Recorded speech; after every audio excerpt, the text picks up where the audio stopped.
Launch हो रहा है। एक बार फिर से आपके घर तक पहुंचेगी सटीक खबरें।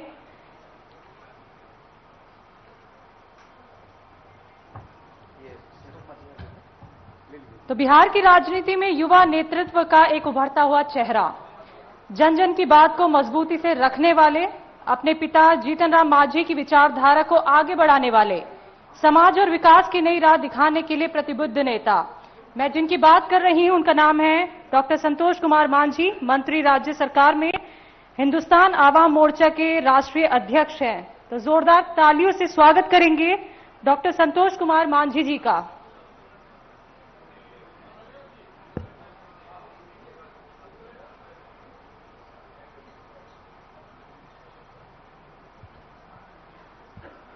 तो संतोष मांझी जी से भी तमाम सवाल किए जाएंगे, किस तरह से आगे की रणनीति उनकी पार्टी तैयार करेगी, क्योंकि चुनाव है बिहार में। और इस सेशन को हमारे साथ मुकेश कुमार जी आगे बढ़ाएंगे, जो साधना ग्रुप के एडिटर हैं।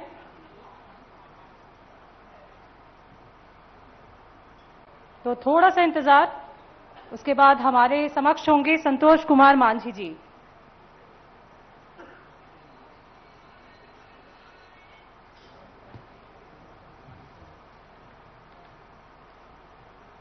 बताना चाहूंगी, भारत का हर एक राज्य अपनी अलग सांस्कृतिक, ऐतिहासिक और धार्मिक पहचान के लिए जाना जाता है, लेकिन जब बात आती है गौरव और ज्ञान की भूमि की, तो बिहार का नाम सबसे ऊपर आता है। इस बात में कोई शक नहीं है। बिहार उस सभ्यता की नींव है जहां से भारत ने सोचने, समझने और सवाल करने की शुरुआत की। तो बिहार जहां इतिहास के सम्राट अशोक से लेकर लोकनायक जयप्रकाश नारायण जैसे नेताओं को जन्म दिया, जहां लोकतंत्र की आवाज गूंजी न सिर्फ विधानसभा तक नहीं, गांव-गांव तक चौपाल भी सजी। आइए बहुत बहुत स्वागत करते हैं डॉक्टर संतोष कुमार मांझी जी का। सर, साधना बिहार झारखंड लॉन्चिंग में आपका स्वागत है। तो सेशन की शुरुआत करेंगे साधना के group editor Mukesh Kumar ji. Sir, over to you. Thank you Shailja. Santosh Manjhi ji हमारे साथ हैं, बिहार सरकार के मंत्री हैं और बहुत ही ऊर्जावान मंत्री हैं। हमेशा दौरा करते रहते हैं पूरे बिहार में। हमारे इनके बारे में जब भी मुझे खबर लगती है तो ये अपने क्षेत्र में मुझे कहीं न कहीं पूरे बिहार का दौरा जो है करते रहते हैं। ये खबर हमारे पास आती रहती है क्योंकि हमारी टीम जो है पूरे बिहार में हर जगह है। और ये जो आज हम ये रीलॉन्चिंग कर रहे हैं अपने चैनल का, तो बातचीत का सिलसिला बढ़ाने से पहले हमने एक फॉर्मेट रखा है कि पहले जो भी मेहमान आए वो हमारे शुभारंभ के बारे में 2 शब्द कहे, उसके बाद जो है बातचीत का सिलसिला हम शुरू करेंगे। तो हमारे आप शुभकामना संदेश हमारे चैनल को दें। जी, बहुत धन्यवाद। सर्वप्रथम तो आपको धन्यवाद कि आपने मुझे इस अवसर पर मौका दिया आने का, और मेरी शुभकामना है कि आप लोकतंत्र के प्रहरी के रूप में, सजग प्रहरी के रूप में सत्य को दिखाते रहें और समाज की सेवा, उन गरीब तबकों को अवेयर करते रहें उनके अधिकारों के बारे में। तो आपने जो आज शुरुआत की है, मैं समझता हूं कि अपने मकसद में आप कामयाब हों। मेरी बहुत बहुत शुभकामना। Thank you, thank you. बातों का सिलसिला शुरू करते हैं और पहला जो सवाल है वो मेरा सवाल नहीं है आपसे। इनफैक्ट बहुत सारे लोगों से जब मैं आपके क्षेत्र में मिल रहा था तो उन्होंने ये बात कही कि संतोष मांझी जी काम तो बहुत करते हैं हमारे क्षेत्र में, लेकिन बातचीत जब वो करते हैं तो जो बात कहते हैं, यानी जो आश्वासन देते हैं, वो 100% जो वो पूरा नहीं होता है। और जब उनसे बात करने जाओ तो वो मिलते नहीं है। शिकायत है, ये सवाल नहीं मैं कह रहा हूं, मैं शिकायत है आपसे। नहीं, ऐसी बात नहीं है, मुझे ऐसा नहीं लगता। हाँ, इस बात से मैं सहमत हूं कि मैं 100% काम नहीं कर पाता हूं, क्योंकि देखिए काम का इतनी बड़ी अपेक्षा, आकांक्षा जनता का है। आपसे जनता जितना प्यार करती है उतना ही आपसे चाहती भी है। तो एक इंसान होने के नाते मेरी पूरी कोशिश होती है, लेकिन 100% मैं नहीं कर पाता हूं। मैं इस बात के मानता हूं और मैं कोशिश भी कर रहा हूं। लेकिन जहां तक मिलने की बात है तो मुझे ऐसा नहीं लगता। हम हर जगह हम लोग सुलभ हैं और क्षेत्र में भी मिलते हैं और अपने घर में भी रहते हैं, तो हमेशा मेरा दरवाजा खुला। कोई टाइम टेबल मेरे क्या नहीं है। और बीच में अगर खाने के लिए चला जाए व्यक्ति कुछ, तो वो अलग चीज है, लेकिन मुझे ऐसा नहीं लगता। 50-50 है। आधा एक सवाल सही था, एक सवाल जो है उसमें एक चीज मैं बिहार की राजनीति पे आपको ये करूंगा कि अभी जो राजनीति चल रही है और अभी जो एनडीए की जो राजनीति है, और एनडीए की राजनीति पे अभी जो नया आरोप लग रहा है कि वोट को चोरी कर करके एनडीए खासतौर पे जो है वो सत्ता में आ रही है, और इस बार इसको विपक्ष जो है अपना मेन मुद्दा जो है चुनाव का इसी को बना रहा है। इसके काट के लिए आप क्या करें, क्योंकि आपके क्षेत्र में भी इस तरीके के बहुत सारे लिस्ट जो है वो वायरल किए जा रहे हैं कि यहाँ जो है वोट चोरी हुआ है संतोष मांझी के क्षेत्र में। ऐसी बात नहीं है। देखिए, चुनाव आयोग एक निष्पक्ष संस्था है और इस लोकतंत्र में हम समझते हैं कि 95 करोड़ लोग वोटर हैं हमारे, उनको वोट दिलवाना और लोकसभा में इतनी सफलता से सब काम करना। तो अगर वोट चोरी होता तो लोकसभा में कांग्रेस का प्रदर्शन इतना अच्छा क्यों होता? उस समय तो उन्होंने नहीं कहा कि वोट चोरी हुई। हाँ, जहां हार गए तो वहां कुछ बहाना चाहिए। बिहार में इसलिए ऐसा कह रहे हैं कि पहले से उनको आकांक्षा जानकारी है कि हम चुनाव हार रहे हैं, तो एक बहाना है और इससे ज्यादा हमको नहीं लगता है कुछ है। क्योंकि इस पूरे देश में बहुत सारे ऐसे प्रदेश हैं जहां विपक्ष की सरकार है, तो वहां पर अगर अब वोट चोरी हो की मामला होता है, चाहे हम कुछ ऐसे काम करते तो हम हर जगह चले आते। तो ये बहानेबाजी है, अपनी गलतियों को छुपाने का है, क्योंकि जनता ने जिन आकांक्षा के साथ आपको विपक्ष का तगमा दिया है वो आप पूरा नहीं कर पा रहे। विपक्ष का मतलब होता है कि हम विपक्ष विरोध करता है, सकारात्मक विरोध करता है सरकार की गलतियों का, सरकार को आईना दिखाता है। लोकतंत्र में विपक्ष का बहुत बड़ा रोल है, लेकिन हम व्यक्तिगत अपेक्ष लगाते हैं, हम ऐसी संस्थाओं को बदनाम करने की कोशिश करते हैं जो इस देश की नहीं, हमारी देश की छवि दूसरे देश में भी सुधरती है। अब आप देख लीजिए कि कितने ऐसे देश हैं इस दुनिया में जहां इतना पॉपुलेशन भी नहीं होगा उतना हमारा चुनाव आयोग वोट करवाते हैं। तो इस तरह की संस्था है, चाहे और भी संस्था पर अंगुली उठाना अपनी नाकामियों को छुपाने के अलावा और इसके अलावा कुछ नहीं है। जीतन राम मांझी के आप पुत्र हैं, और जीतन राम मांझी जी का जो जिस वोट वर्ग में उनकी पहचान कि अब तो वो राष्ट्रीय नेता हैं, केंद्र में काम कर रहे हैं, उनकी छवि एक राष्ट्रीय छवि है। लेकिन आप लोग जो अपनी पार्टी को वहां पर अपने क्षेत्र में ये कर रहे हैं, जो पॉपुलेशन का परसेंटेज है आपका जिसके लिए आप काम करते हैं, उसमें सेंधमारी के लिए, क्योंकि बहुत सारे दलित नेता हैं, बहुत सारी दलित पार्टियां हैं, तो आपकी पार्टी, आप जो अपने क्षेत्र में हम जो है आपका उसमें जो काम कर रहे हैं, क्या आपको लगता है कि पार्टी एनडीए के भीतर भी चुनौतियां मिल रही हैं आपको? दलित जो वोट है उसमें बिखराव हो रहा है, उसमें बंटवारा हो रहा है? नहीं, ऐसी बात नहीं है। देखिए, पार्टियां कोई भी पार्टी हो, विपक्षी पार्टी तो कोशिश करेगी ही कि हमारे वोटों में सेंधमारी करे, लेकिन यहाँ पर सवाल है कि हम अपने काम में कितने जागरूक हैं, कितना हमारा कमिटमेंट है और जनता का विश्वास हम कैसे जीत पाते हैं। अगर हम ये सब कर लेते हैं, जनता का विश्वास हम पर है, तो वोट में भीतरघात करना, चाहे हम बरगलाना, लोगों को, गरीब जनता को उल्टे सीधे बात करना, ऐसा तो होता है और हो भी रहा है। बहुत जगह ऐसे हो रहे हैं, कुछ लोग अभी वादे कर रहे हैं कि हम आएंगे तो आपको इतना देंगे, ये होड़ लगा हुआ है। तो हम समझते हैं कि इस तरह की बात होती है, लेकिन हम कितने तत्पर हैं, हम कितना काम कर रहे हैं, तो हम समझते हैं कि हम लोग लोगों के बीच में रहते हैं, उन दूर दराज क्षेत्रों में रहते हैं और वहां पर जाके जनता के बीच में उनसे संवाद स्थापित करते हैं, पारिवारिक संबंध स्थापित करते हैं। और कहने का मतलब है कि हम चुनाव वर्ष में सिर्फ दिखते नहीं है, चुनावी वर्ष में हम 5 साल रहते हैं, और जब 5 साल रहते हैं तो कुछ खट्टे मीठे बातें भी होती है, जैसा कि आपने पहला ही सवाल कहा था आकांक्षा और काम का, तो जाहिर सी बात है काम का अंबार है। माननीय मुख्यमंत्री और एनडीए की सरकार इतना काम कर रही है, ऐतिहासिक काम उन्होंने किया है 20 सालों में, और इतना काम इस बार भी हुआ है। और बिहार कहां पर था, बिहार को लोग किस नजरिए से देखते थे, और आज बिहार कहां है, उसके बाद भी विपक्ष के लोग बोल रहे हैं ना कि आप कुछ नहीं किए, काम गिनवाने। तो देखिए, कुछ लोग तो बोलेंगे ही, उनका काम है, और हम लोग को काम है कि अपना कर्तव्य करना और पूरी तरह से समर्पण से करना और उन जगह पर पहुंचना। खास करके हम पार्टी जब बनी थी तो हमारी विचारधारा वही है कि हम गरीबों के बीच में जाएं, गरीबों की आवाज बने, गरीबों को मंच दें, गरीबों का विश्वास जीतें, और गरीबों को हम इतना जागरूक करें कि अपनी भागीदारी, वो खुद अपने अधिकार के बारे में जाने, और खास करके राजनीतिक भागीदारी, जहां पर उनको राजनीतिक में उतने प्रेरित नहीं है, वहां पर उनको हम प्रेरित करें और कहें कि ये देश आपका है, संविधान बाबा साहब ने दिया है, सबको सम्मान वोट देने का एक अधिकार है, तो आप भी अपनी राजनीतिक भागीदारी सुनिश्चित करिए और आप भी एक हिस्सा बनिए। और लेकिन संतोष जी, भागीदारी कैसे करें? आपके पास मौका आता है तो आपके पिताजी सांसद हैं, बेटा मंत्री है, बहू विधायक है, तो भागीदारी दूसरे को आप दीजिएगा तब ना। आप तो सारे परिवार में ही भागीदारी ले रहे हैं। आप देखिए उसी साइड देखते हैं जहां दिखाया जाता है, दूसरे साइड नहीं तो देखते सब कोई भी देखेगा संतोष जी। देखिए आपको हम बताते हैं, आपको हम बताते हैं। हाँ।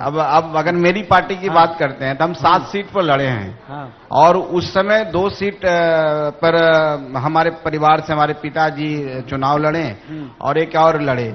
उसके बाद 5 सीट तो हमारा कार्यकर्ता ही लड़ा है और उस कार्यकर्ता में हम 4 सीट जीते हैं, तो 2 सीट हम जीते हैं, 2 सीट और हम। और कैसे लोगों का टिकट दिए हैं वो ठीक है कि जनता का आशीर्वाद नहीं मिला। परिवार में कोई बचा नहीं तो दूसरे को दे दिए टिकट। अब ये तो ये कौन सा कहने को तो कुछ भी कह सकते हैं, ये तो खैर कहने की बात है। हाँ। लेकिन आप हमारे क्या देखिए कि हमने सिकंदरा से प्रफुल्ल मांझी जी को विधायक बनाया। और लाइटर नोट हम ये पूछ रहे हैं, ठीक है, मैं इसका विरोधी नहीं हूं। मैं कहता हूं कि अगर पिता अगर राजनीति में है तो अपने पुत्र को भी चाहेंगे जो राजनीति में आए। बेटा अगर बाप डॉक्टर है तो बेटे को डॉक्टर बनाने में अगर कोई आपत्ति किसी को नहीं है तो राजनीति में मैं इसका विरोधी नहीं हूं। ऐसा भी नहीं है, आपको डिजर्विंग होना चाहिए। और हाँ। अगर जीतन राम मांझी जी राजनीति में हैं और किस संघर्ष से आए हैं और किस समाज से आके इतना बड़ा उन्होंने आज मुकाम हासिल किया, उनकी चर्चा भी होनी चाहिए। बिल्कुल। और संतोष मांझी अगर उनके पीछे पीछे चला, उनको आदर्श माना, और मैंने मेहनत किया है, एक दिन का नहीं प्रोसेस है। मैं अपने एक्टिव राजनीति में 2000 से हूं और मुझे मौका मिला इधर, मौका 2018 में मुझे मौका मिला। तो मेरा 18 साल का वो संघर्ष है। और वो 18 साल का संघर्ष ऐसा नहीं है कि मैं अपने पिताजी के साथ किया, दूसरी पार्टियों में भी रह के किया। वहां वो सारी बातें कही है जो आम कार्यकर्ता करता है। तो सही बात है कि अगर सब लोग को मौका मिलता है, एक दलित का बेटा और अगर उस समाज से जो सपना ही नहीं देखता है कभी राजनीति में आने का, वहां से हम लोग बढ़ रहे हैं और दूसरे उसी समाज के और लोगों को आगे बढ़ा रहे हैं। और गरीब समाज के चाहे कोई भी है उनको हम आगे बढ़ा रहे हैं। तो हम समझते हैं कि ये सब चीजों को भी देखना चाहिए जो पॉजिटिव साइड है। बिल्कुल। एक जो जीतन राम मांझी जी ने काम किया है गया जी में, उन्होंने जो प्रोजेक्ट्स लाए हैं, जो गया जी कॉरिडोर जो बनाया है और जितने प्रोजेक्ट्स ला करके उन्होंने दिए हैं, तो गया की सूरत, बिहार की सूरत बदली, गया की सूरत भी बदली है, पूरे जिले की सूरत बदली है।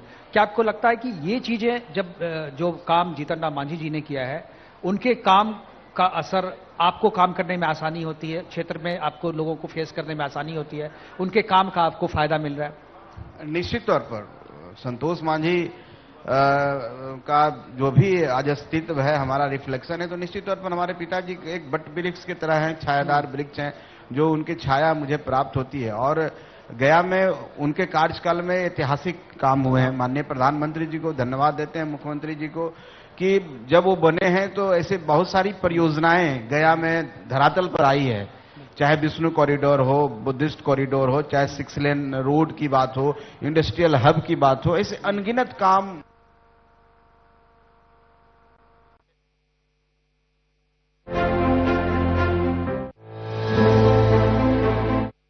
कि कोई ऐसा सांसद हमारे आए जो हमारे लिए काम करे, तो हमारे लिए सौभाग्य की बात है। और निश्चित तौर पर उनका जो काम है आने वाले समय में वो याद किया जाएगा और उसका फायदा मुझे मिलेगा, इस बात को मैं मानता हूं।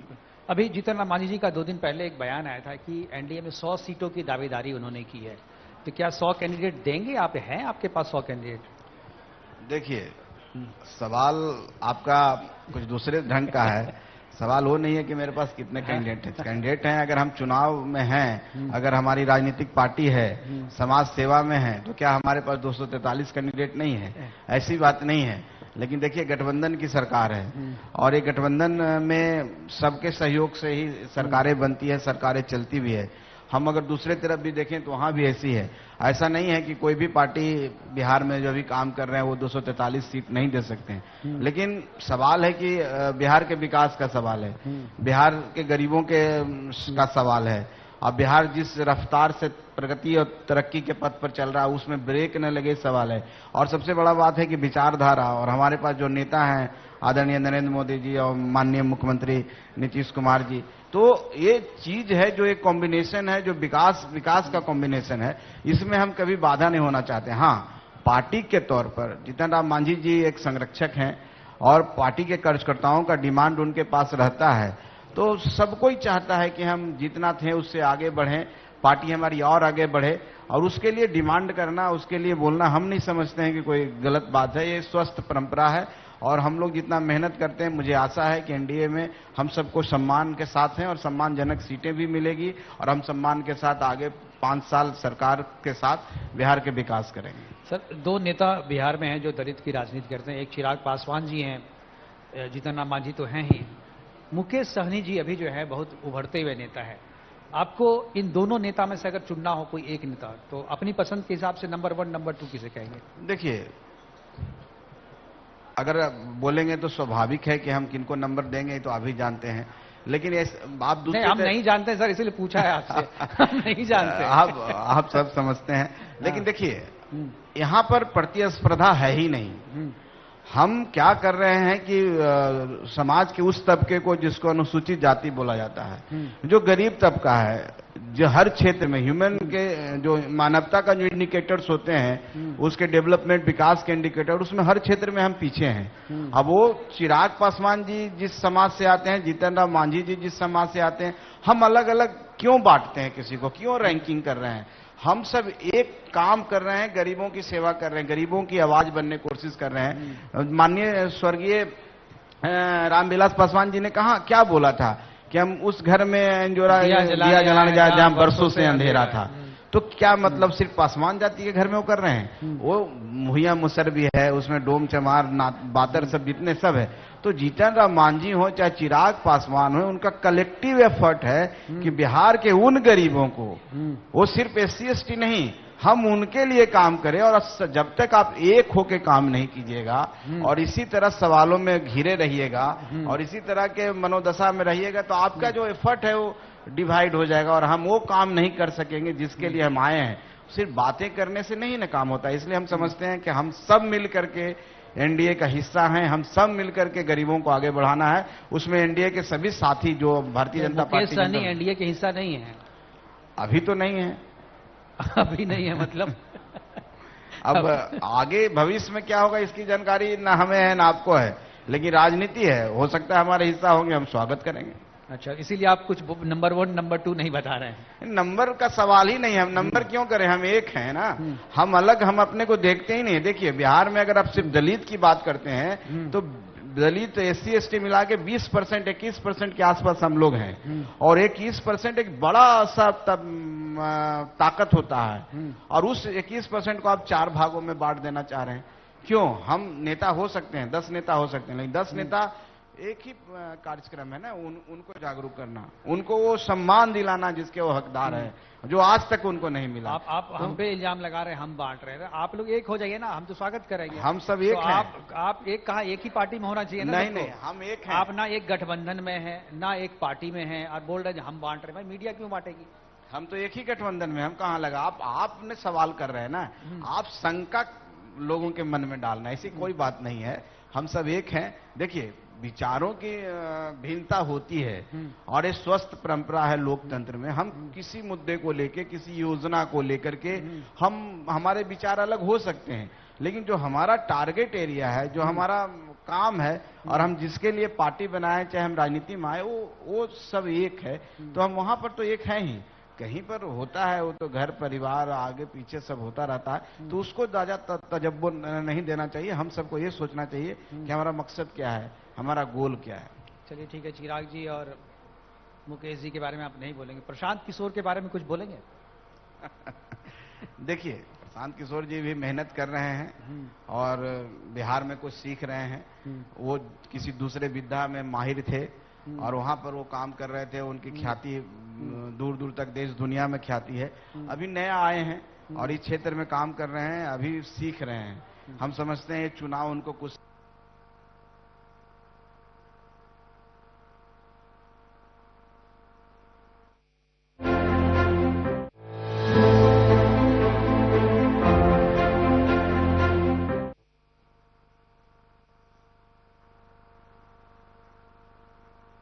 क्रिएट किया। तो हम समझते हैं कि उनके अगर पद चिन्ह पर इनको भी आप लोग ले जाना चाहते हैं तो आप लोग समझ रहे हैं कि उनके शुभ चिंतक नहीं है, उनको भी चाहते हैं कि जल्दी से वो सिमट जाए, लेकिन ऐसा नहीं है। वो मेहनत कर रहे हैं और हम समझते हैं लगेगा, एक दिन में कुछ नहीं होता है। हर काम सफलता के पीछे बहुत संघर्ष होता है। हम लोग भी आज यहाँ पर हैं तो हमारे पिताजी ने, हमारे संरक्षक महोदय बहुत संघर्ष किए हैं, उसको कोई नहीं देखता। हम लोग भी पार्टी चला रहे हैं तो कैसे पार्टी चला रहे हैं उसके पीछे भी बड़ा संघर्ष है। तो सफलता जल्दीबाजी में नहीं, कोई जल्दीबाजी में अगर सफलता हासिल करना चाहता है तो उसका हर्ष वही होगा। एक चीज संतोष जी मैंने देखा है, अभी बहुत लोगों से मेरी बातचीत हो रही है कि प्रशांत किशोर के बारे में कोई उल्टा बात नहीं बोलता है। सबको या तो डर लगता है या संभावना दिखती है। नहीं नहीं, हम क्या है प्रशांत किशोर में ऐसा जो आपको या तो डर लग रहा है कि भाई कहीं मेरा भी कुछ निकाल ना दे, क्योंकि आजकल पॉलिटिकल मंच से सबका पोस्टमार्टम कर रहे हैं वो। देखिए, एक दिन सबका पोस्टमार्टम होना है, ये बात सत्य है। मृत्यु सत्य है और पोस्टमार्टम तो सबको होना है, चाहे हम रहें चाहे कोई रहे। तो वो सब छोड़ दीजिए और डर किसी से नहीं लगता। मैं किसी के बारे में गलत नहीं कहता हूं। अगर कोई थोड़ा सा भी मेहनत कर रहा है, जनता को जगाने की कोशिश कर रहा है, तो उसकी उस पॉजिटिव, उस सार्थकता को, उसकी मेहनत को मैं अप्रिशिएट करता हूं। हाँ, आगे चल करके आपका व्यवहार कैसा होगा समाज के प्रति, आपने जो वादे किए हैं उसको कितना आप कर पाते हैं, तो ये सब चीज देखने का है ना। अभी नए हैं और कोई नया चीज है, रॉ है, अभी उनके कुछ किया ही नहीं है, कभी उन्होंने कुछ हासिल ही नहीं किया है, अभी एक विधायक भी नहीं है, तो उनके ऊपर क्या कमेंट करें हम लोग। अभी तो देख रहे नहीं हो, लेकिन हजारों विधायक बना दिए उन्होंने। अब देखिए, कहने को तो कुछ भी कह सकते हैं, कहने को तो कहने से क्या होता है, जनता ना बनाती है। लोकतंत्र में जनता किसी को विधायक बनाती है, एमपी बनाती है, हराती जिताती है। अगर कोई व्यक्ति ये कहता है कि हम किसी को मुख्यमंत्री बना दिए, विधायक बना दिए, तब समझ लीजिए क्या मनोदशा है। एरोगेंसी और एगोइस्ट नहीं होना चाहिए। जनता मालिक है लोकतंत्र में और जनता के सामने हम सब नतमस्तक होते हैं।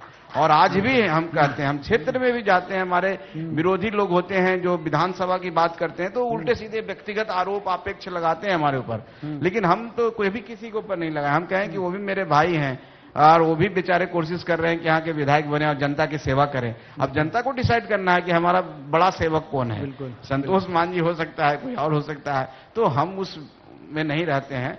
सब का मकसद एक ही है, सब मंदिर है और सब उसमें पूजा करने के लिए लाइन में लगे हुए हैं। सबका मालिक एक है, जिसका नंबर, सबका मालिक एक है, तो वो जिसका नंबर आएगा। वो मालिक कौन है, मोदी जी है कि नीतीश जी है? जनता मालिक है। निश्चित तौर पर मोदी जी भी कहेंगे कि जनता मालिक है, वो भी कह रहे हैं हम चौकीदार हैं, सेवक हैं। एक चीज संतोष जी बहुत ही अच्छे तरीके से आप जवाब दे रहे हैं और बड़ा लोग जो सुन रहे हैं उनको भी अच्छा लग रहा होगा। मैं एक चीज जानना चाहूंगा, अभी जो चुनाव 25 का होने वाला है, तो आप मोदी जी के कामकाज के आधार पे वोट मांगेंगे या नीतीश जी के कामकाज के आधार पे वोट मांगेंगे, या आप कहेंगे नहीं ये तो डबल इंजन की सरकार है, हम दोनों के कामकाज के आधार पे वोट मांगेंगे? देखिए, आपने तो जवाब भी दे दिया और निश्चित तौर पर डबल इंजन की सरकार और ऐतिहासिक पुरुष हैं, दोनों ऐतिहासिक पुरुष हैं। बिहार को कहां से कहां ले जाने का श्रेय आदरणीय नीतीश कुमार जी को है। तो आज आप देख रहे हैं कि जिस तरह से केंद्र सरकार बिहार के ऊपर इतनी स्नेह दे रही है, आशीर्वाद दे रहा है, इतनी योजनाओं के बौछार, सौगात, जो भी आप उसको कह ले, तो हम समझते हैं कि केंद्र के सहयोग के बिना बिहार आगे नहीं बढ़ सकता है। केंद्र का सहयोग चाहिए, तब तो डबल इंजन की सरकार की जरूरत है बिहार में, और डबल इंजन की सरकार से ही हम बिहार को आगे बढ़ा, और डबल इंजन की सरकार से ही हम बिहार को आगे बढ़ा सकते हैं और जो गौरव है बिहार का उसको हासिल कर सकते हैं। इसलिए जनता भी समझती है कि अगर हम कोई काम कर रहे हैं और संसाधन हमारे पास सीमित है, तो वो संसाधन कहां से आएगा? संसाधन कहीं से केंद्र सरकार के मदद से आएगा, चाहे केंद्र सरकार के गारंटी से कहीं पर आएगा। तो हमें दोनों की सरकार चाहिए और हम समझते हैं कि हम पूरी तरह से आश्वस्त हैं कि बिहार के लोग इस बात को समझते हैं। बिहारी ज्ञानी होते हैं, राजनीतिक तौर पर बहुत ही जागरूक होते हैं। और आने वाला चुनाव में हम लोग इससे जो पिछली बार का प्रदर्शन था उससे बढ़िया प्रदर्शन रहेगा और एक और शक्तिशाली सरकार और बिहार विकास की पथ पर और तेजी से बढ़ेगा, ऐसा हम समझते हैं। अगले 10 साल में संतोष मांझी जी अपने आप को कहां देखते हैं? देखिए, हम अगले 10 साल हो चाहे अभी हो, हम जनता के बीच में हैं और जनता को डिसाइड करना है। महत्वाकांक्षा सबकी होती है, मेरी भी महत्वाकांक्षा है, मेरे कार्यकर्ताओं की महत्वाकांक्षा है कि संतोष मांझी उस पद को प्राप्त करे जिसके लिए सब सोचते हैं, लेकिन हम उसके लिए कोशिश करें। कौन सा? वो कुछ भी हो सकता है। नहीं, आप बोलने में हिचकिचा क्यों रहे हैं? जब महत्वाकांक्षा है तो better you to clear it. देखिए, किसी भी राजनीतिक प्राणी से पूछिएगा तो शुरुआत में कहेंगे कि हमको विधायक बनना है। बहुत सारे लोग कार्यकर्ता विधायक बनने के लिए कोशिश कर रहे हैं, जब वो बनते हैं तो आगे महत्वाकांक्षा बढ़ती है। तो ये महत्वाकांक्षा सीढ़ी है, ऐसा लैडर है कि धीरे धीरे चढ़ना होता है। तो अगर हम मंत्री हैं तो निश्चित तौर पर हम चाहेंगे कि मुख्यमंत्री बने, लेकिन कोई हड़बड़ी नहीं है और कोई जल्दीबाजी नहीं है। हम मेहनत करना चाहते हैं और जनता के ऊपर सोचते हैं और जनता के ऊपर छोड़ देते हैं। और जनता को अगर ऐसा लगेगा कि हम सही सार्थक दिशा में मेहनत किए हैं, उनके लिए कुछ कर रहे हैं और मैं कुछ कर सकता हूं, तो निश्चित तौर पर मुझे भी मौका मिलेगा। लेकिन अभी जल्दीबाजी नहीं, अभी हम लोग को 20-25 साल बचा हुआ है राजनीति करने का और हम समझते हैं कि अगर इसी तरह से चलते रहे तो जरूर मौका मिलेगा।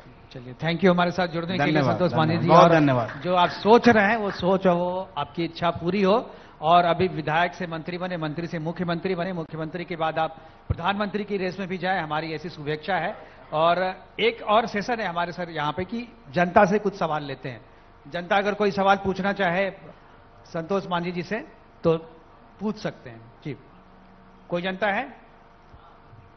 क्षेत्र में तो सर पूछ रहे थे, लेकिन लगता है यहां पर कोई सवाल आपके लिए नहीं। लगता है सारे सवाल मैंने पूछ लिए, जो जनता चाह रही थी मैंने पूछ लिए। तो खैर, क्वेश्चन आंसर का कोई है क्या? हाँ जी मधु जी। मेरा नमस्कार सर को। बिहार की विकास की बहुत बात हो रही है। आज नीति आयोग का एक रिपोर्ट आया है और एसडीजी में बिहार पॉवर्टी में सबसे निचले पायदान पे, हंगर में भी सबसे निचले पायदान पे। फिर ये जो विकास की बातें हो रही हैं, ये कहाँ है? देखिए, हम लोग मानते हैं कि बिहार अभी पिछड़ा राज्य है, इसमें कहीं कोई एक्सेप्ट करने में गुजेर नहीं है। लेकिन हम इसीलिए तो कह रहे हैं कि हमको डबल इंजन की सरकार चाहिए, हमको मौका आगे बढ़ने का। आज अगर आप देखेंगे बिहार को, आज से 20 साल बाद का बिहार का, और आज पटना के सड़कों पर आप निकलेंगे तो जिस तरह से फ्लाईओवर्स है, जो कनेक्टिविटी का नेटवर्क है और जिस तरह से मेट्रो आया हुआ है, हमारी औद्योगिक जो पॉलिसी है, जहां हम पर 10 एकड़ जमीन देने की बात कर रहे हैं, हम जीएसटी में 14 साल का उसको करना चाहिए। ईएसआई जो कर्मचारी होते हैं 1000 अगर जॉब देंगे तो उनको भी सब काम करेंगे। तो एक माहौल बनाया जा रहा है, इसीलिए बनाया जा रहा है, इसमें केंद्र सरकार की जरूरत है और हम लोग उस रास्ते पर चल चुके हैं। अगर बिहार में किसी दूसरे की सरकार आती है तो जो इंडिकेटर्स बता रहे हैं हंगर्स का, चाहे पॉवर्टी का, और तो निश्चित तौर पर उसमें और हम पिछड़ जाएंगे। तो हमको बिहार को आगे करना है और आपकी बात का समर्थन करते हुए हम कहते हैं कि हर बिहारी ये समझ रहा है कि कौन हमको इस जगह से निकाल के आगे ले जाएगा। अब आप ग्रोथ रेट में कहिए तो बिहार आगे बढ़ रहा है, तो हम समझते हैं कि बिहार ने शुरुआत कर दिया है और आने वाला 25 से 30 जो 5 साल का होगा वो ऐतिहासिक होगा। और इसलिए ऐतिहासिक होगा कि आप महिला हैं। अब माननीय मुख्यमंत्री जी ने कहा है कि हम हर घर में एक उद्यमी पैदा करेंगे। जो 2,10,000 रुपये हम देने की बात कर रहे हैं और अभी सितंबर में 10,000 देंगे, वो गरीब महिलाएं जिनके घर में वो चीज नहीं है, खाने को नहीं है, वो 2 लाख रुपया से अगर अपना रोजगार करेंगे और अपने रोजगार ही नहीं करेंगे, 2-4 लोगों को रोजगार देंगे, तो हम समझते हैं 5 साल में बिहार जिस इंडिकेटर्स की आप बात कर रहे हैं और वो उससे निकल जाएगा। और बिहार एक अग्रणी राज्य, जो हम गुजरात महाराष्ट्र से हम तुलना कर सकते हैं, क्योंकि बिहार में यही चीज है। हमारे पास डिवीजन के बाद नेचुरल रिसोर्स हमारे पर कम गए हैं, तो हम समझते हैं, आसान्वित हैं कि बिहार को आगे बढ़ाने के लिए हमको डबल इंजन की सरकार चाहिए, एनडीए की सरकार चाहिए, आदरणीय नरेंद्र मोदी जी का विजन चाहिए और एक ऐसे व्यक्ति नीतीश कुमार माननीय मुख्यमंत्री जी जैसा ऐसा व्यक्तित्व चाहिए। उसका भी आपने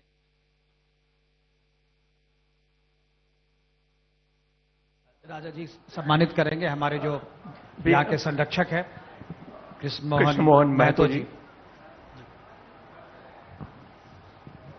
जुड़ने के लिए संतोष जी आपका बहुत बहुत धन्यवाद, आप आए। और आदरणीय मंत्री संतोष सुमन मांझी जी से बिहार का किस तरीके से विकास हो, बिहार कैसे प्रगति पथ, बिहार निर्माण में हम चर्चा कर रहे थे आदरणीय मंत्री संतोष सुमन मांझी जी से। बिहार का किस तरीके से विकास हो, बिहार कैसे प्रगति पथ पर आगे बढ़े, इसकी चर्चा इन्होंने हमारे ग्रुप एडिटर मुकेश कुमार जी से की। हम इन्हें सम्मानित कर रहे हैं और बड़ा ही हर्ष हो रहा है इन्हें सम्मानित करते हुए इस साधना न्यूज के ग्रुप के इस मंच पर, जब बिहार निर्माण की बात हो रही है। बिहार निर्माण के इस कॉन्क्लेव में बिहार की दिशा और दशा तय करने की बात हो रही है। इस वक्त सम्मानित किया जा रहा है डॉक्टर संतोष सुमन मांझी जी को। ग्रुप एडिटर मुकेश कुमार जी और कृष्ण मोहन जी हैं। माननीय मंत्री से अनुरोध होगा कि हमारे कुछ अतिथि भी हैं, उन्हें भी सम्मानित किया जाना है और आपके हाथों वह सम्मान दिया जाना है। इस मंच पर मैं बुलाना चाहूंगा डॉक्टर अनीश ठाकुर जी को, एमडी हैं और apex hospital, basil hospital, sunshine, Jeev Aastha, doctor अर्थ हॉस्पिटल के संचालक भी हैं। हम इन्हें बड़े ही आदर के साथ मंच पर बुलाना चाहते हैं। डॉक्टर अनीश ठाकुर जी, चिकित्सक के रूप में आप समाज की सेवा कर रहे हैं, आगे भी समाज की सेवा ये करते रहें, हम लोगों की भी कामना है। डॉक्टर अनीश ठाकुर जी। डॉक्टर संतोष मांझी जी सम्मानित कर रहे हैं। चिकित्सा जगत के लिए इनके जो काम किए गए हैं, काफी कम उम्र में आपने काफी काम किया है। इसके बाद मैं बुलाना चाहूंगा औरंगाबाद जिले के मेह पंचायत के मुखिया अनुज कुमार उर्फ अनु यादव जी, जो नवीनगर विधानसभा के हैं और एक मुखिया के रूप में आपने काफी बेहतर काम किया है अपने इलाके में। जो पंचायत है उस पंचायत को आगे बढ़ाने में, जिस बिहार के निर्माण की बात कही जा रही है, बिहार रफ्तार पकड़ रहा है। उस रफ्तार में पंचायत स्तर से लेकर के यदि देखें तो सबसे निचला स्तर है, पैदान है। यह यदि विकास नहीं होगा तो विकास की जो राह है वो आगे नहीं बढ़ेगी। इसके बाद इस पूरे कार्यक्रम के लिए जो powered by Rajmata Godavari trust है, इसके राजकुमार महतो जी को मैं बुलाना चाहूंगा। राजकुमार महतो जी कृपया आने का कष्ट करें और माननीय मंत्री जी से आग्रह है कि आप राजकुमार महतो जी को सम्मानित करें। दर्शकों, हम लोग दिन भर आज इस परिचर्चा में यह चर्चा करते रहे हैं कि किस तरीके से बिहार ने प्रगति किया है पिछले 2 दशकों में, और आने वाला जो दशक होगा, आने वाला जो 5 साल होगा, उस 5 साल में जो विभिन्न राजनीतिक दल हैं, इन दलों के लोगों के द्वारा अपनी बातों को रखा गया। इस वक्त संतोष कुमार सुमन जी सम्मानित कर रहे हैं राजमाता गोदावरी ट्रस्ट के और राजकुमार महतो जी को।